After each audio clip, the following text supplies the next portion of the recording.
Hi friends, तर आज मी गेली होती थ्रेड अँड थुमका एक्झिबिशनला आपल्या नाशिकमध्येच बिग सिटी हॉटेल गंगापूर रोडला। खरंच खूप सुंदर सुंदर कलेक्शन होते तिथे साड्यांचे। कॉटन, पैठणी, बनारसी, बांधणी अशा सगळ्याच प्रकारच्या साड्या होत्या। ज्वेलरीचे तर खूप सारे प्रकार होते तिथे। आणि सगळ्यात छान गोष्ट म्हणजे मी आजपर्यंत त्या ॲक्ट्रेसला फक्त टीव्ही मध्ये बघत होती, त्यांना मी आज समोर बघितलं। ऐश्वर्या नारकर, सुरुची अदारकर, तितिक्षा तावडे। खरंच त्यांना लाईव्ह बघून खूपच छान वाटले। फ्रेंड्स, खरंच हॉनेस्टली एक गोष्ट खूप शॉक देऊन गेली।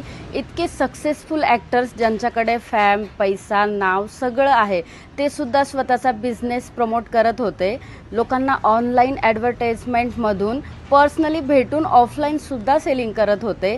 मला एकच प्रश्न पडला, जे ऑलरेडी सक्सेसफुल आहे ते सुद्धा थांबत नाही, मग आपण का थांबतोय? तर खरंच फ्रेंड, तुम्ही पण आपला स्वतःचा बिझनेस सुरू करू शकतात। आयुष्यभर दुसऱ्याचा नोकर बनून काम करण्यापेक्षा स्वतः मालक बना। आणि अजून एक गोष्ट खूप छान झाली फ्रेंड तिथे। ॲक्च्युली तिथे मला माझे 2 फॅन भेटले। खरंच त्यांनी मला डायरेक्टली विचारलं की मॅम, तुम्ही व्हिडिओ बनवताना, खरंच सांगते सिरियसली खूप छान वाटलं जेव्हा मला फॅननी समोरून डायरेक्टली विचारलं। खरंच कामाची पोच पावती भेटली ना, तर खरंच खूप छान वाटतं। आणि असेच नवनवीन व्हिडिओ बघण्यासाठी फॉलो करा @राणीश्री 1456 ला।